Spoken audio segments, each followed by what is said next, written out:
Welcome, everybody, to Economics Happy Hour. I'm Matt Rousu. And I'm Jadrian Wooten. And pleased to have you back. Our first podcast that's dropping in 2023. Jadrian, it's break time. What do you have for a drink today?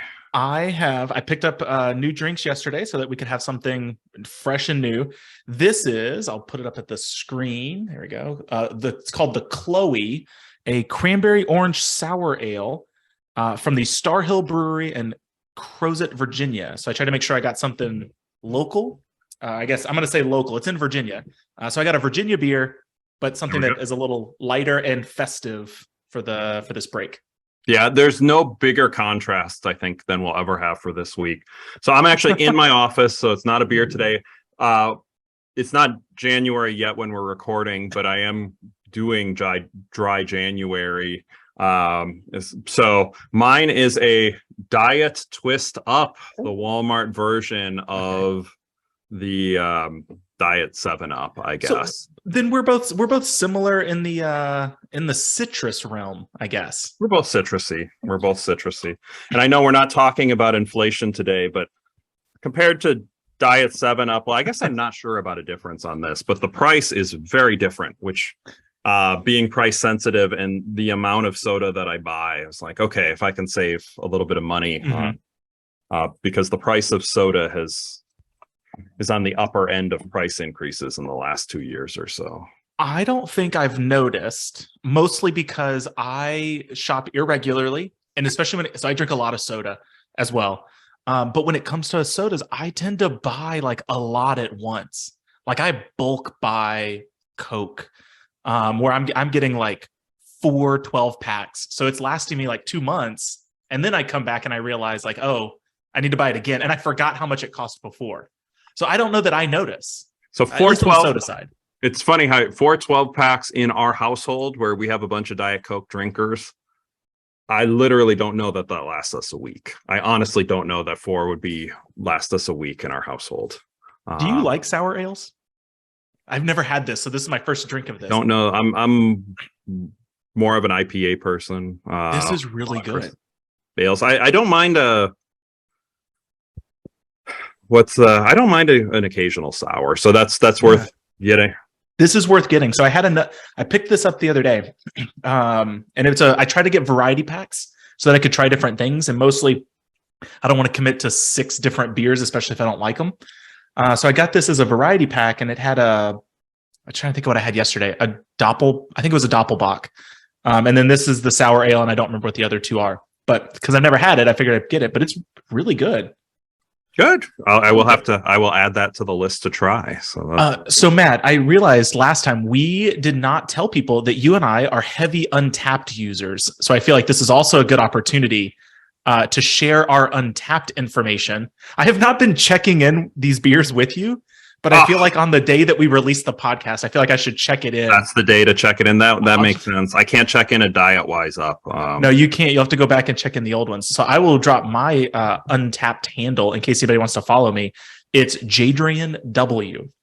So Matt and I are both big Untapped people. What's yours? That way the people can follow you. I think it's M Rousu. I'm looking at it, and if you type in MROUSU, and then you'll see a picture of Elmo come up. And I do that because I think it's funny when I go to a place that's a registered Untapped, you buy and you enter in a beer there, then Elmo shows up on the screen as the one who's drinking the beer, and I find that humorous.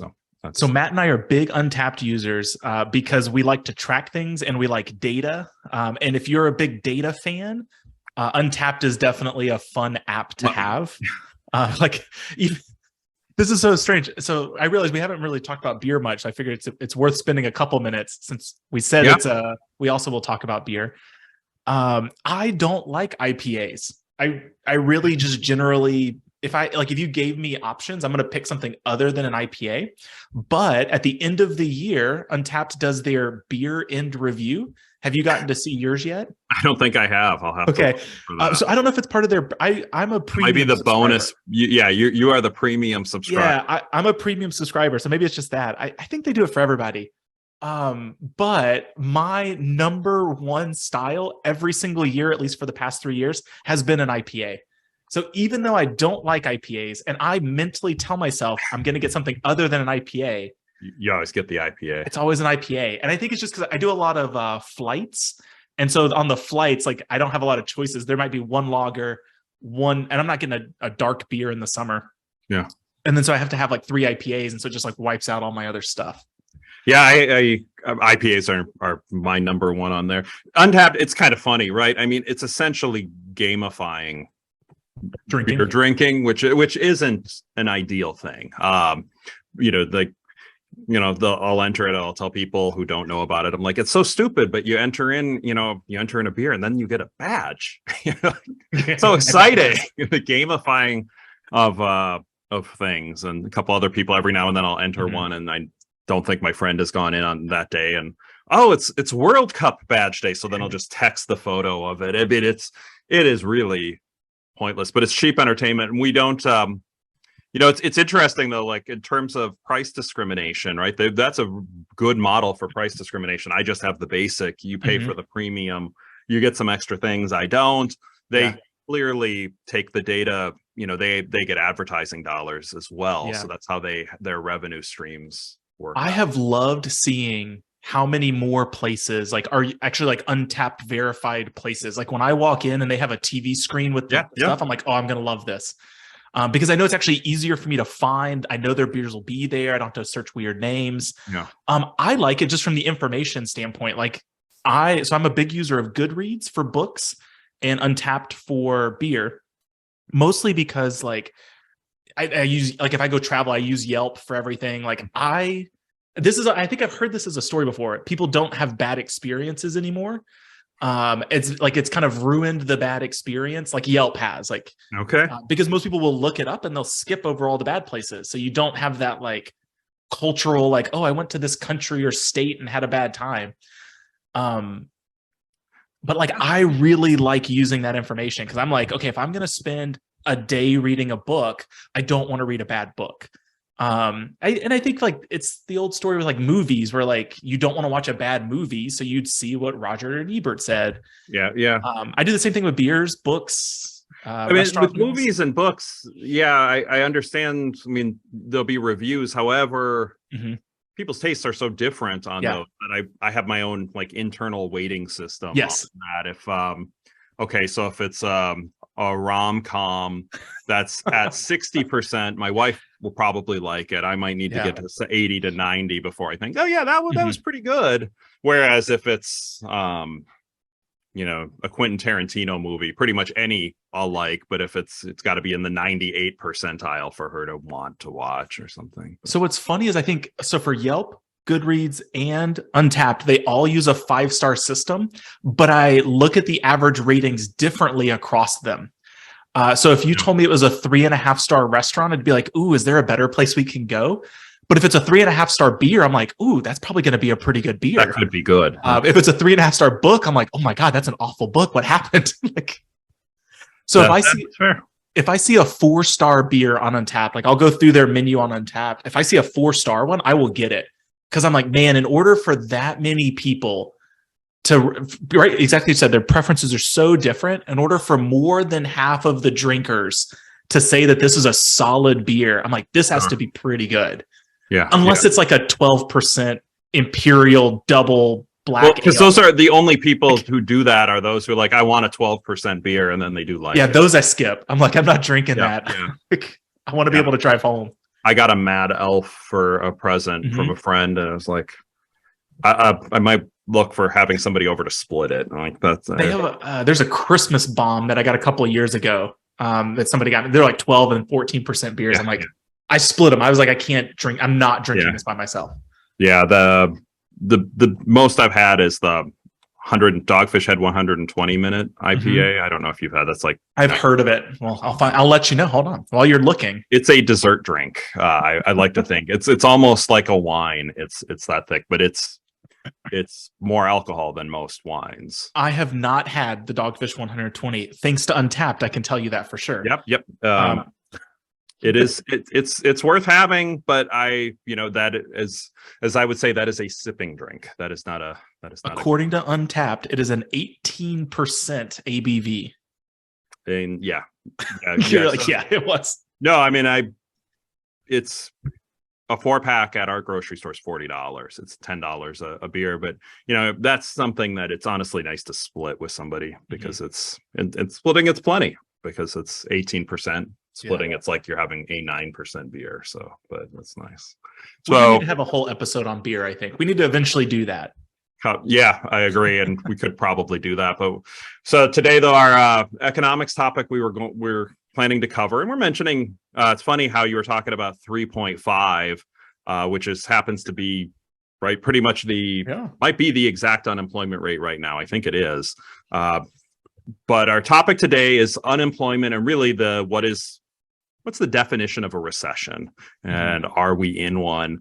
What is I never thought the definition of a recession would be controversial, and then this year came around and said, yeah, of course it is. So we've actually talked about all parts. We started with inflation. Now we're moving on. We're going to hit all of them, right? We'll hit all parts. Okay, so definition of a recession. So here's what's fun, and I think this is where, like you just said, this year is so different, and I don't think we ever would have really talked about it. There is no definition of a recession. We have like guidelines of what we tell students. I think the most common guideline that's taught like in a principles of macro course is we say generally there's a recession if there's 2 consecutive quarters of negative growth. So if the economy kind of condenses for 6 months in a row, that's a recession. That's what we give as a definition. We say that's the definition, except there's not a definition of a recession. And I think we actually first saw this during the pandemic. We had that little April recession, the little blip, but that wasn't 2 consecutive quarters. But the NBER said that's a recession. So I would say the technical definition is a recession is whatever the National Bureau of Economic Research says is a recession. Which is generally 2 consecutive quarters of negative growth. And this summer there were all sorts of controversy over this because there were 2 consecutive quarters of negative growth. And I went back to my old macro notes. I hadn't taught macro since spring of 17 and saying, I'm pretty certain I would have said the 2 consecutive quarters in my class. But when I looked it up, when I looked up what I had in my lecture notes, and then I pulled out a few textbooks to see what were people saying. And some of them did allude to the 2 quarters of negative growth. A lot of them just say it's a prolonged downturn in economic activity. And that's what I actually had in my notes. But what's weird about that definition is that's not what the pandemic recession was, right? No, it wasn't a long-term downtrend. It was like we had this like massive collapse.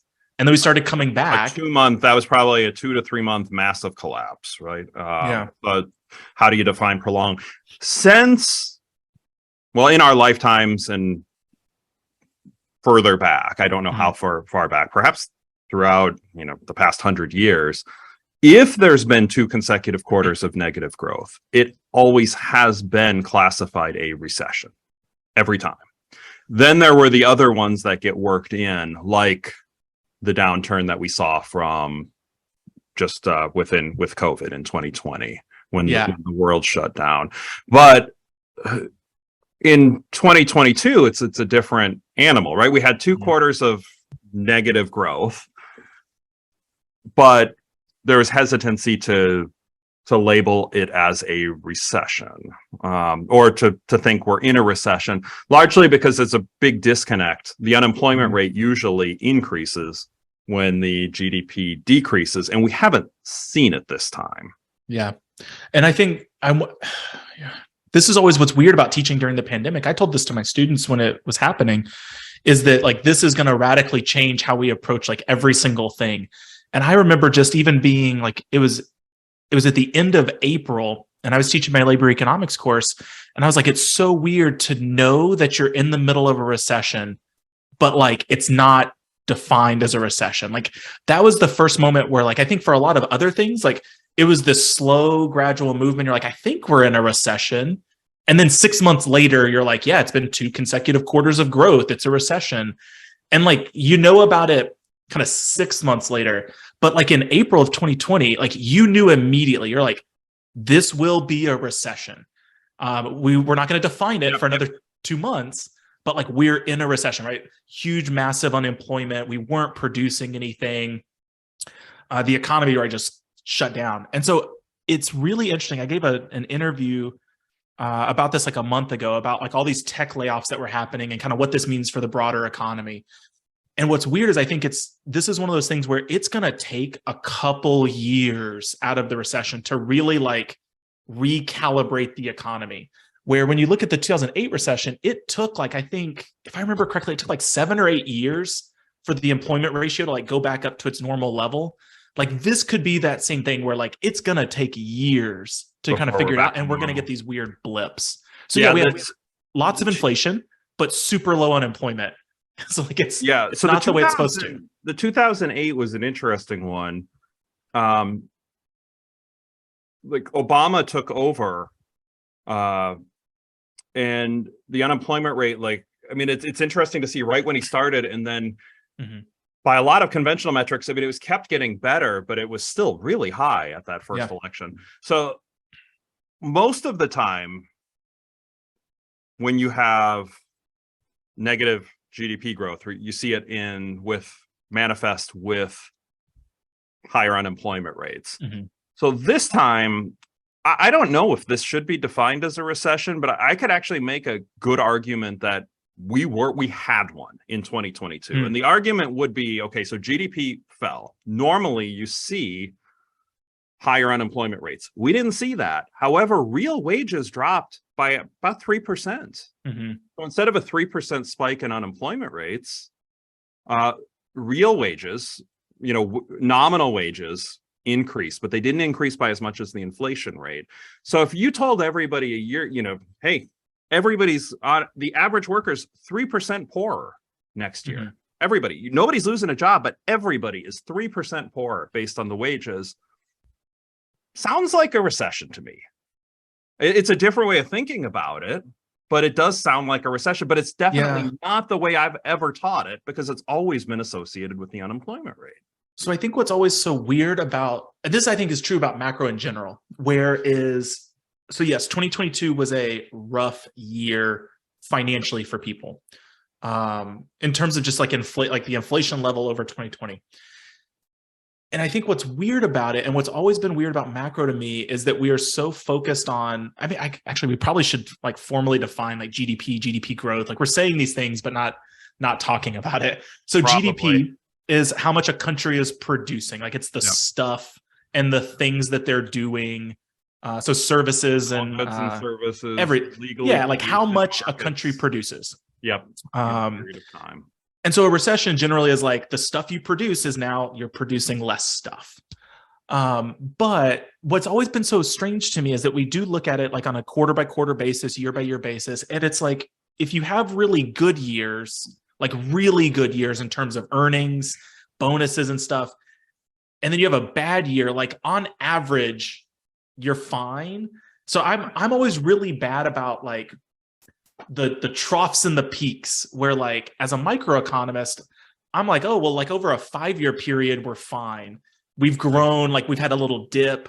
But like people, as soon as there's any dip, people start to kind of freak out. Like, right, the stocks are going crazy. We have massive inflation. And I'm like, yeah, but like savings were massive in 2020. Like if you look at the personal savings rate, just massive spikes, but now it's like way back down.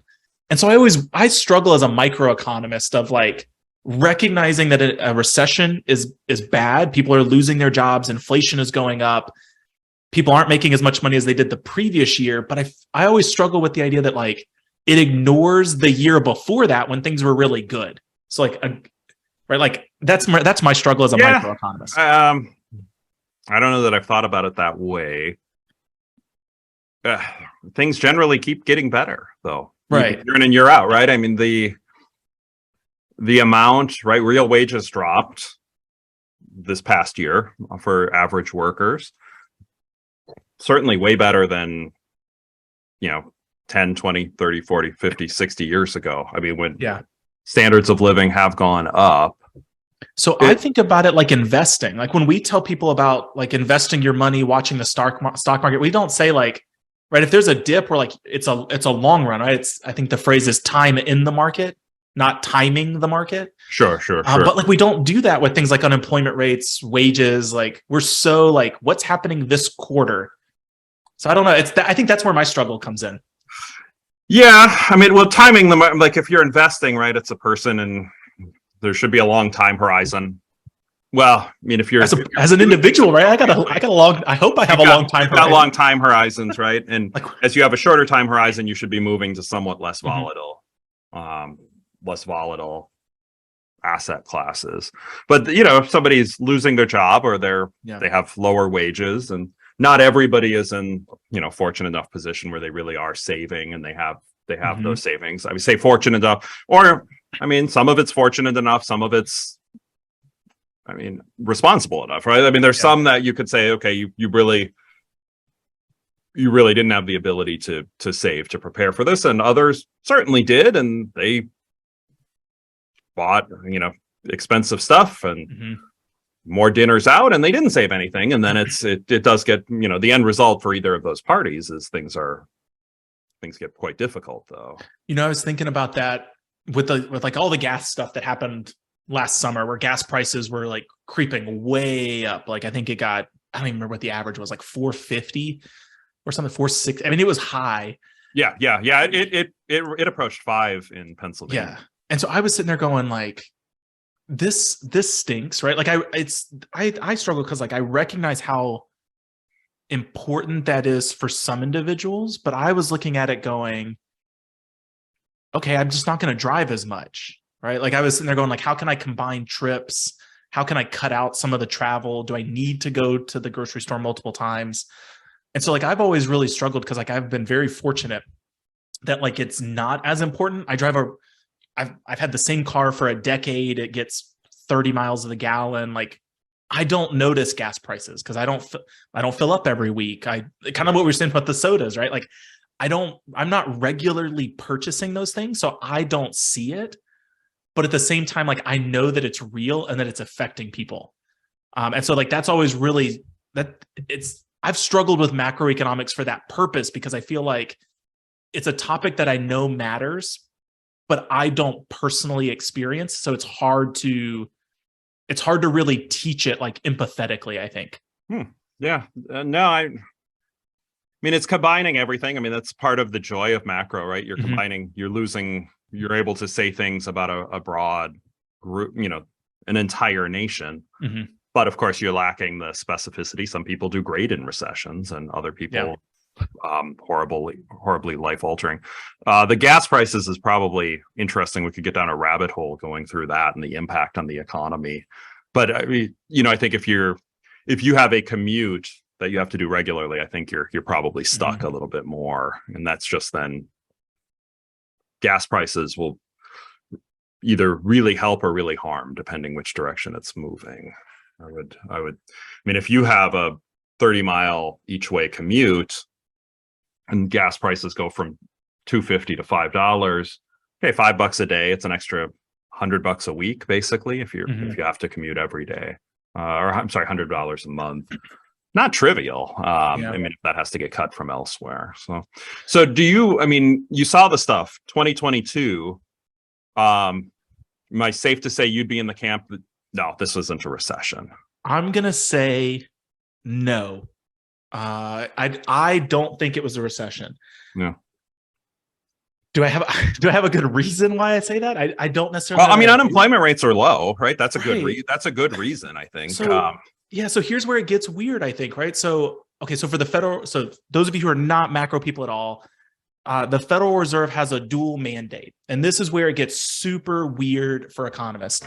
So the Federal Reserve's main goal, they have 2 things that they care about. Almost everybody knows, I think one of them is on the money side, but like formally it's to maintain stable prices, to have some sort of not zero inflation. Some inflation is good, but maintaining stable prices. But what I think a lot of people don't realize is the second charge that they have is keeping people employed. So they're trying to keep low unemployment rates and low inflation rates, not zero of both, but those two things normally are challenging to balance. Yeah. And we'll talk about that kind of later as a separate paper.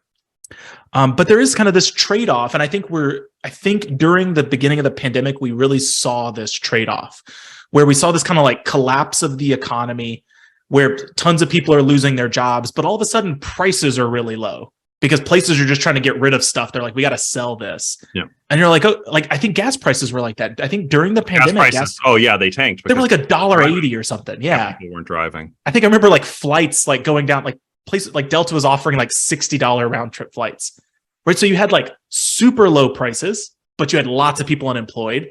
And then as the economy is coming back, you're putting more people back into the economy. People are getting jobs, they have money, and then all of a sudden prices are going up. And so the Fed has this like challenge of these two things.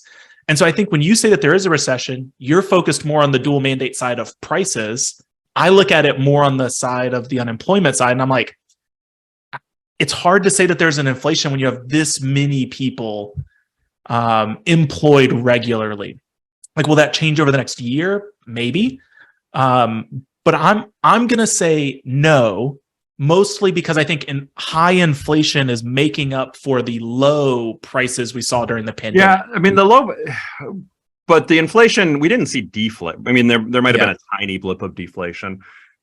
But let's say fictional world, next year, still 3.5% unemployment, but real wages drop 20%.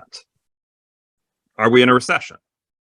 Inflation is let's say inflation's 10% and wages are cut by 10%. I tend to think we were. I mean, in some ways the definitions don't matter, but it's fun to argue about. I do tend to think it was a recession that we were in because 3% is not trivial, I think. Right. It's not 20% what I just gave, but I think there's some number where you'd say, man, if wages dropped, like if that's just what happened, everybody's still working, but everybody's making 20% less, I would think it's absolutely 100% clear. Well, so here's where it gets, I think, really, really interesting. And I think we're getting to the point where we need to start thinking about, and I think actually maybe this is the year that we start thinking differently about how we measure things like this. But at some point, GDP is going to be a really dumb measure of how well an economy is doing. I think it made sense in the 30s and 40s, like when they first started to kind of really calculate these things. But we're getting close to the point where we're not like we're like that right at the child replacement level where we're not going to have as many kids as there are people.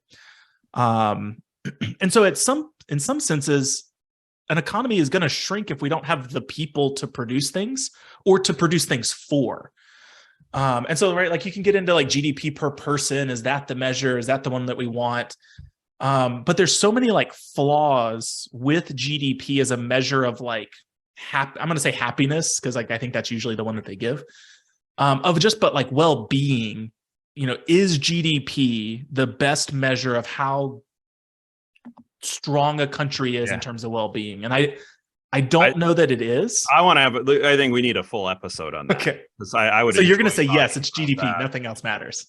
No, I'll talk about. I'm guessing we're going to have different flaws that we point out. Oh, okay. So like maybe this should be the next one, right? But I think this gets real to the wages argument. though. Like, so a recession, I mean, it's output in the economy. Mm-hmm. You could argue that that's wrong, and it's traditionally been associated with unemployment rates. But you could easily have a government system that says, no, when you're unemployed, we're actually going to give you just this other job, but we're just going to lower everybody's wage by an equivalent amount. Mm-hmm. And to me, that would have been, you're in a recession. It'd be a very, very bad way for a government to handle it too, because the incentives wouldn't be there to correct. But so I'm going to say no recession. Was it a very hard time? Absolutely. I think inflation just rocked a lot of people. But I don't necessarily think it is widespread enough to be considered a recession across the entire economy. I think it's hitting pockets, and I think definitely there are pockets that it feels like a recession, but I think for the whole economy, no. It's fair, although I would argue like when unemployment rate goes from 3.5 to 6.5, I mean, it's not affecting everybody. It's only affecting the pockets, but But I mean, I recognize like the way I'm arguing is not ever really been a way people have argued. I mean, the GDP thing, yes, but not the real wage argument. So I know that but it'll be different, and who knows what's actually going to happen next year, right? You mentioned the dual mandate of the Federal Reserve, and now might be a decent time to talk about the paper we were going to talk about, which is a very old paper and relates to this dual mandate. The paper title, we'll put a link. Get the official. It's long, right? These are the old papers. The relation between unemployment and the rate of change of money wage rates in the United Kingdom, 1861 to 1957.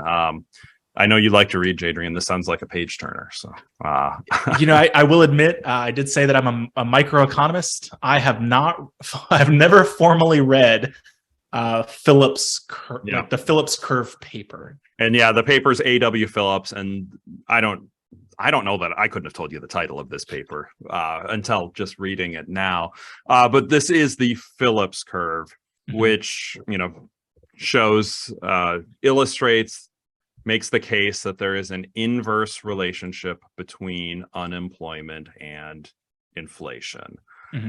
What's your thoughts on the Phillips curve? I think it's dumb. Okay. So I think the Phillips curve, when it came out, and I think this goes back, right? Like, I think this was appropriate before. I think the economy was set up in such a way that this relationship made sense. We were much more heavily manufacturing. I will throw in my random aside that I tell my students all the time. The U.S. economy has never been a majority manufacturing employment economy. But 1950s, like, we definitely had more people in manufacturing than we ever did before. Manufacturing especially then, tends to be a big chunk of GDP. There's a lot of services that don't get counted.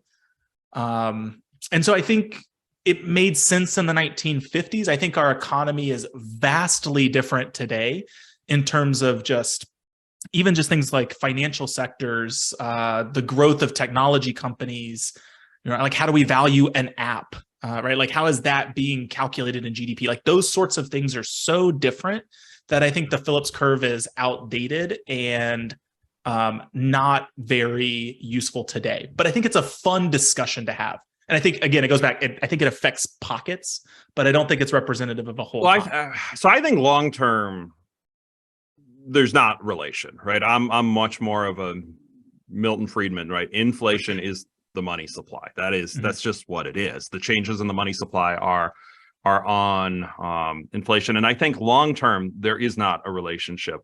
I do buy into some of the arguments for why it could hold in the short run, and you could imagine the idea of sticky wages, and individuals are, especially if you saying dealing with a union contract, if you have a case where the money supply is going up, so there's a little bit of inflation, but people don't quite realize that these rates of inflation are happening.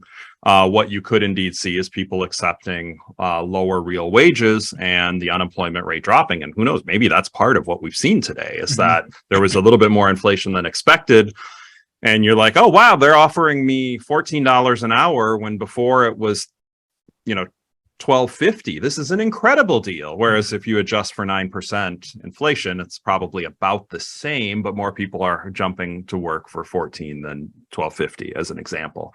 And so, and vice versa, if you have, you could imagine, like, union contracts negotiated in advance. If the inflation rate falls, but you have price increases baked in to the contract, all of a sudden the firm is going to be much less profitable.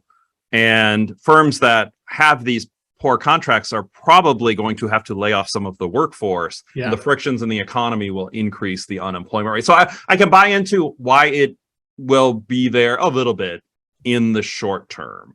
Yeah. So, and I don't know of a case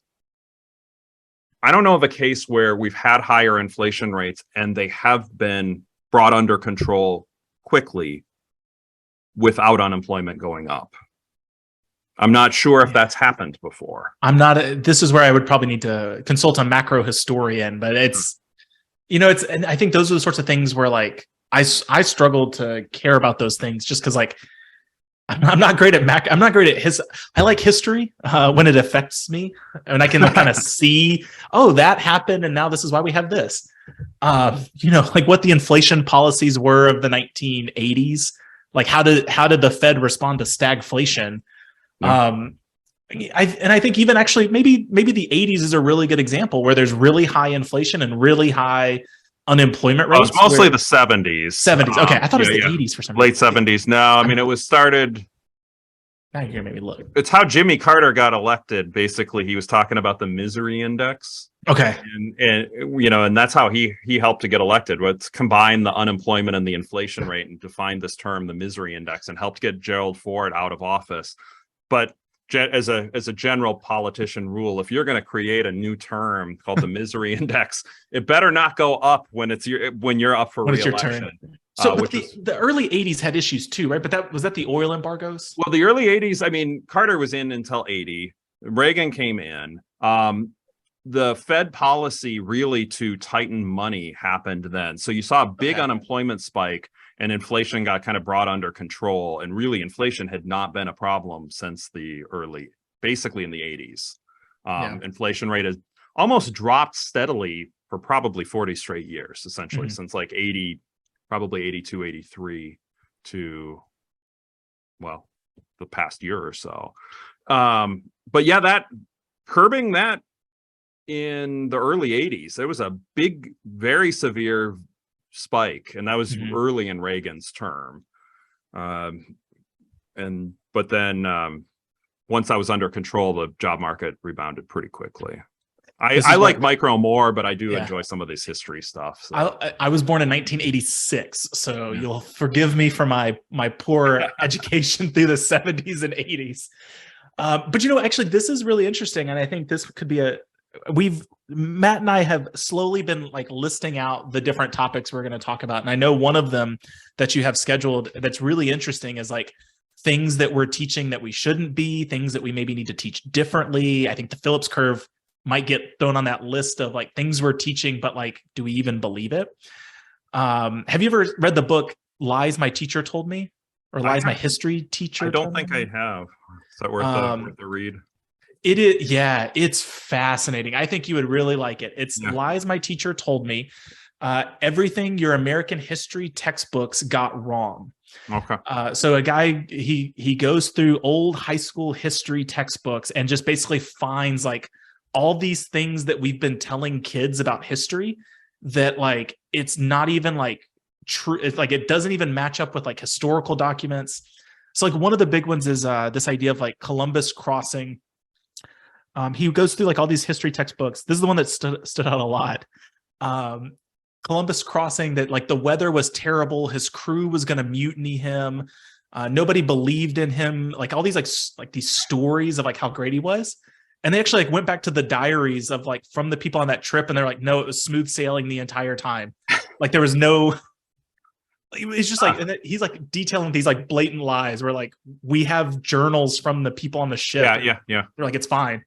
I want to do like an econ version of this, right? Like lies my econ professor has told me. Yeah. And maybe the Phillips Curve is on there. I don't think it is. I think it's there's some appropriate caution to be done on that. But I think if you loosen up the money supply, there's going to be or tighten it significantly, you're going to have money illusion, and that could that should in theory either lower or increase unemployment rates. So I think it's very much a short-term relationship. And I'm not certain. I might agree it shouldn't be thought of as much to I don't know that it should be policy considerations. I'm not certain on that.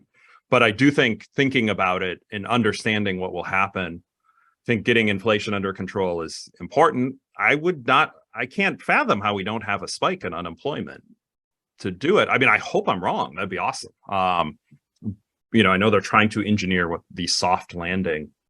Yeah, right. Like that's the right. Each of these these increases in the Fed funds rate, right? Like at some point it's got to tamper down. I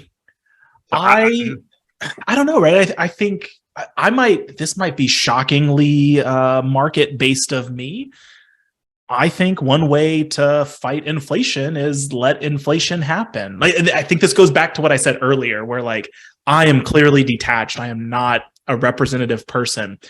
But when prices are way higher, people don't buy as much stuff, and like that's what we need to do is stop buying as much stuff. But if but more money is just printed, then people. Oh no, I'm not even saying print more money. Not that even not enter more digits, right? I don't know that it wouldn't just naturally correct itself. I think there's enough history of like countries that have had hyperinflation and that's where I think it's all on the money supply. Well, yeah, that's what. So I'm saying I don't think the Fed should intervene at all. Yeah. We're like try to keep the money supply in check and then let everything else handle itself. Work out. But at the same time, I'm not a macroeconomist, so I'm gonna put that star by every statement I say. I'm not either. I mean, we every going through grad school, we all you get some micro, some macro, and generally teach a little bit of everything. But both of our research areas are way more micro based, and I think microeconomics is way more fun. I think it's just so many more interesting topics to cover in micro. But. I always said that one of the problems with economics is that the teaching of principles of macroeconomics is just so, I don't want to say, not miserable, sad. Like, I don't know the best way to say it. Like framing, I think principles of macro could be reframed and probably would get way more people excited about it. I think people take a principles of micro course and they're like, this is kind of cool. It's behavioral. How do we change things? There's some policy debates that are kind of interesting. But when you take a principles of macro course, I feel like almost all of it is about recessions, which are bad things, inflation, which is bad things, unemployment, which is bad things. I feel like the focus is always on these things that are harmful to people. And I feel like it's a drag. And people are like, well, this is kind of sad. I don't want to take this. It could be. I think every macro, and I know I do this now, I didn't do it at first, needs to have a heavy dose of economic growth, which is definitely not sad. It needs to be telling the story of how in the world was essentially every human being stunningly poor. Yes. Everybody, we were all, and it's not the case anymore. And to me, that's really exciting and fun and optimistic. But that's at the end of the course, right? You go through all of the sad things, and then you're like, here's some hope for macroeconomics. Why shouldn't that be in the beginning? That's a good question. Because why couldn't economic growth be first? Yeah. So growth, I think, is the one, you're definitely right. I think it's the one exception. But I think even when we talk about like fiscal policy, monetary policy, I feel like all of the talk of fiscal policy is like, look how much the government spends and look at all this debt and we're going to go broke. Like it's never like, here's some good examples of where we spend money. It's always like, we spend too much. We're going to be in debt and it's going to collapse. So unemployment and inflation with any other than thinking should be taught. Any closing thoughts on that before we get to our pop culture references? No, I'll just go straight into the pop culture part, even though it's like, I'm going to say this is pop culture for economists, I think is the best way to describe this. I think it was super. I remember when it came out, I thought it was the funniest paper ever. And even just like, I hope that we can put the image maybe right here when it pops up. There was a paper that came out in the mid 2000s by Gregor Smith called Japan's Phillips Curve Looks Like Japan.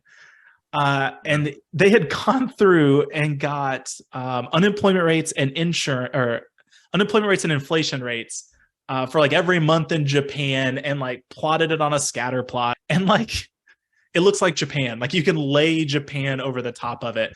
So that's my pop culture one. I think that got passed around among econ circles for like years. And I think I think Argentina might be the same. There's like another country that is also like has this same weird relationship. So I'm going to say it's a pop culture reference, but it's only popular among economists. No, the one I'll have dealing with unemployment from the musical Hamilton. So there's the song Right Hand Man from Hamilton, and George Washington is talking to Alexander Hamilton about joining in and is questioning. Hamilton's not working at the moment, and I believe it's Henry Knox and Nathaniel Green, which names we know, have tried to get Hamilton to work for him, to work for them on presumably very important tasks. Hamilton said, no, I'm not going to do that. I have other things I should be doing. So I'm going to stay unemployed until the right opportunity comes up, which is opportunity to work with George Washington. So I think that's a really good example of frictional unemployment. Often, in principles of macro, you'd sort unemployment into you'd three general categories: structural unemployment. So individuals simply just don't have the skills to match the jobs that are available. So if there's some big technology boom, if robots start driving trucks, right, we're going to have an industry of drivers. That's okay. Those individuals will need to find something else, skills to drive. I cannot fathom driving a semi in New York City. That is such a skill, and just the patience to be able to do it. Like, that's an amazing skill. I have so much respect for people who do that. But if that becomes automated, right, there's new skills will have to be developed, and that's happened throughout history, right? So that's structural unemployment. Cyclical unemployment is unemployment that happens because of the cycles in the economy. So we just go through if we have a recession and lots of people lose their jobs. Okay, people have skills for jobs that are available, but right now there's a little bit of a mismatch. But frictional unemployment, in some ways, is the healthy one, because there's frictions that are natural to finding a job or finding the right job. And so if a college student first goes on the job market, but they don't have a job yet, or a college graduate, right, that's frictionally unemployed, somebody's changing jobs. And Hamilton was frictionally unemployed in this example. So we can put a link to the song if you don't know it in the description. Absolutely. Any closing words of wisdom? Did you make it through I didn't see you drink at all, I think, in this episode. I grabbed several. Oh, okay. Yeah, it's pretty much gone. So mine's almost gone too, which means it was very good. So I was glad we'll post the update when this drops on how my dry January. I should even maybe I'll try to post a weight loss counter as well. How much IPAs are not low calorie beers. As you mentioned, my favorite beers, it's not low calorie. I think the sours really help. But hey, if there are topics that listeners want to hear about, like if there's a model or a curve and you're like, man, I really didn't understand the prisoner's dilemma, and let us know. You can leave comments on the Substack. You can email either of us. We are happy to take your recommendations on things to talk about. Matt and I can talk hours, so we have no problem talking. Yes, and we did get I got a nice note with several. We've gotten an email or two with several options, so appreciate those who have reached out already. Yes, and well, thank you everybody for tuning in, and we'll see you in another couple weeks for the next economics happy hour. All right, cheers, Matt. Cheers.